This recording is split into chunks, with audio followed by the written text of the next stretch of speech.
Now we discuss type of discontinuity. Type of discontinuity, there are three types of discontinuity होती है. हमारी जो first discontinuity होती है वो होती है removable discontinuity, and second jump discontinuity, and third जो होती है वो होती है infinite discontinuity.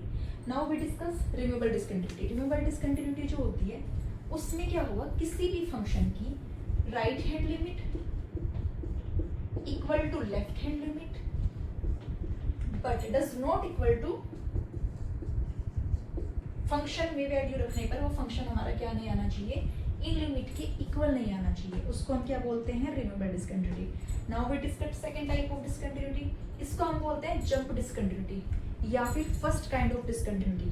First kind of discontinuity में हम क्या करते हैं, इसमें हमारे किसी भी फंक्शन की right hand limit and left hand limit क्या होनी चाहिए, इक्वल नहीं होती है, तब उसको हम क्या कहते हैं, उसको कहते हैं हम जंप डिस्कंटिन्यूटी.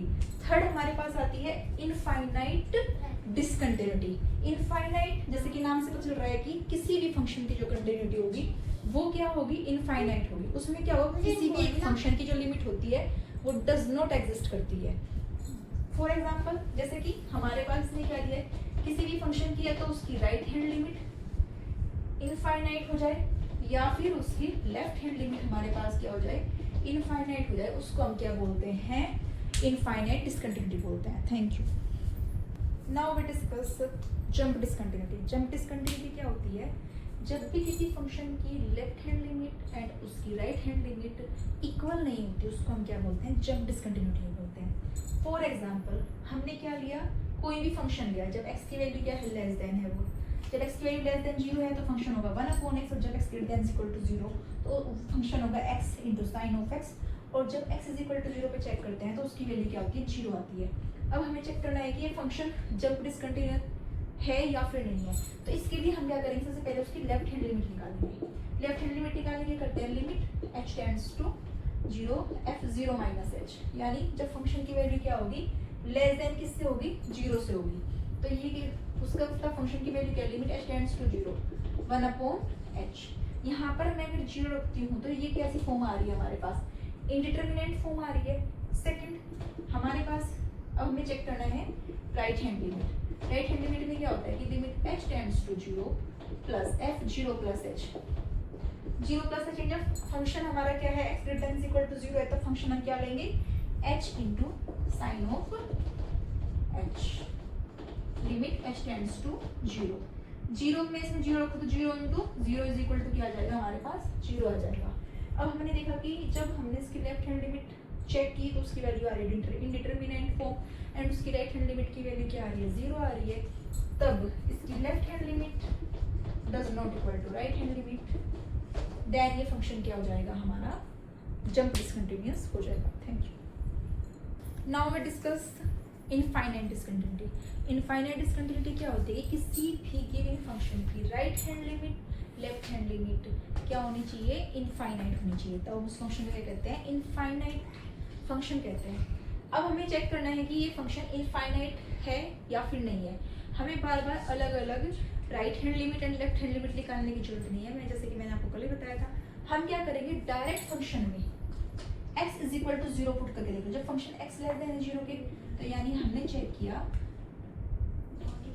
साइन 1/0. साइन 1/0 की वैल्यू क्या होती है, साइन इनफाइनाइट. ये किसके बीच लाइज करती है, ये लाइज करती है -1 एंड +1 के बीच लाइज करती है, यानी कि ये क्या हो जाता है, हमारा does not exist. Sine infinity की जो वैल्यू होती है वो ऑक्सिलेट करती है बिटवीन -1 एंड +1 के बीच, तो इसको हम क्या बोल देते हैं कि इसकी लिमिट क्या होगी, वो एग्जिस्ट नहीं करेगी. नाउ वी चेक, यहाँ पे पुट कर दो 1/0 की वैल्यू क्या हो गई, इनफाइनाइट हो गई. अब हमने देखा कि इसकी राइट हैंड लिमिट एंड इसकी लेफ्ट हैंड लिमिट दोनों क्या आ रही है, इनफाइनाइट है, तब ये फंक्शन हमारा क्या हो जाएगा, इनफाइनाइट डिस्कंटिन्यूअस फंक्शन हो जाएगा. Thank you. Now we discuss infinite discontinuity. Infinite discontinuity क्या होती है, किसी भी गिवन फंक्शन की right hand limit left hand limit क्या होनी चाहिए, इनफाइनाइट होनी चाहिए, तो उस फंक्शन को क्या कहते हैं, इनफाइनाइट फंक्शन कहते हैं. अब हमें चेक करना है कि ये फंक्शन इनफाइनाइट है या फिर नहीं है.